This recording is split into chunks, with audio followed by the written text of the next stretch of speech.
So, you want to be a real estate investor. You want to go make some cash flow. You want to do some deals. You want to do some motherfucking fixing and flipping and some apartment investing and Airbnb and passive. You want to do all this fancy shit. Well, I'm here to tell you, stay your ass about a real estate. Unless you're ready for headaches. What's going on, people? It's your boy Ray Woods, channel Real Estate with Ray, where I bring you the financial education, real estate education, and just my journey in general in this real estate world. And I want to give you a few reasons why you should not get into real estate. And, you know, people online will tell you you could do this with no money down and you could do this with little money out of your pocket and all this type of bullshit. Man, look, check this out. That shit, real estate is not easy. Let's get into a few avenues of real estate investing, right? The typical thing most people are gonna do, they're gonna go after stuff like real estate wholesaling. Real estate wholesaling is the easiest entry point to get into real estate because it does take a little bit of money, but the kicker between somebody getting into real estate wholesaling new and somebody that's seasoned, you don't have 10, 15, 20, 25, $30,000 a month you spend it on marketing. That's not what they're not going to tell you. And there are very few markets. I'm in the Atlanta market. In Atlanta market years ago, you used to can go put up signs. You used to could go pull lists from, PropStream or pull lists from wherever, and everybody's cold calling, everybody putting in text message campaigns. But it doesn't work like that no more. Even the bigger guys are not closing that many deals. So you got to find a way or partner with somebody so you can get some good quality deals. Because if not, you're going to be fishing around for the same dumb shit that don't make sense. And a lot of buyers aren't buying right now. And if buyers saying that they closing, go talk to the closing attorneys in your area and verify how many closings they're doing. And that'll tell you whether or not the motherfuckers lying or not. The next thing people want to get into is like fix and flip.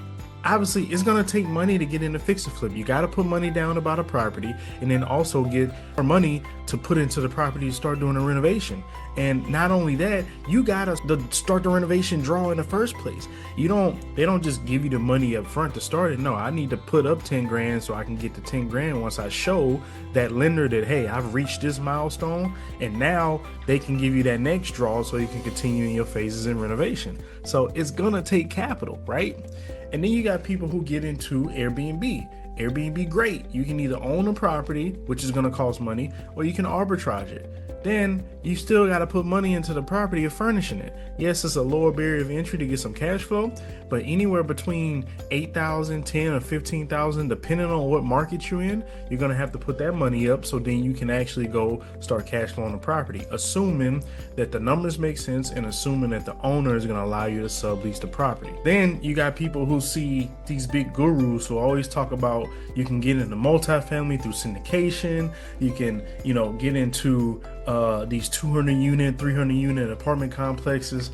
And again, this is a situation where not only do you have to show net worth to even get a loan for these type of properties, especially if you don't have the experience, you have to also have capital.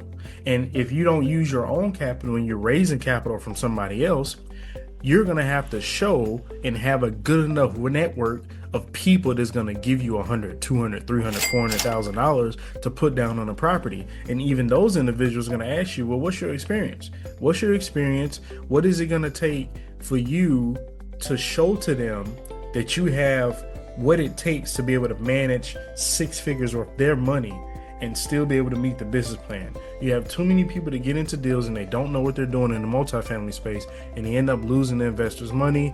They have a bad rep for their name now, and you don't need to get into the business of that, and you don't want to go down that route, and you damn sure don't want to deal with the three-letter entity, the SEC, when it comes to dealing with, accredited investors or what have you, right? The other thing of real estate, people who want to go get their license. They want to go get their license. They want to be a real estate agent. They want to be a realtor. They want to do all of these different things. And what they don't tell you is that you have a lot of fees associated with being a realtor.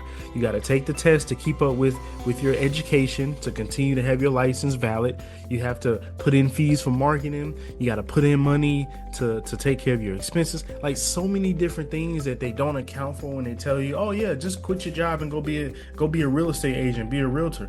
You got to build up a network from that. You building a business from scratch as an agent. And especially if the market whatever market you in, especially in this climate where people are not buying houses like that, it's going to be very difficult to be successful. Not impossible, but very difficult to be successful as an agent, a real estate agent, if you're just coming into the game.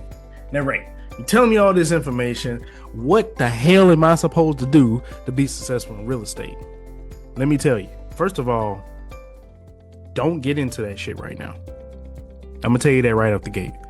I would recommend, and this is just a suggestion, I would recommend doing extensive research on figuring out exactly what in real estate, because there's so many different things, from being an agent, an investor, a mortgage broker, an appraiser, so many different things in real estate. I would suggest that you do your research and look and see exactly what you want to do, and find somebody you can maybe network with and shadow with, so you can figure out exactly what you want to do in the real estate realm.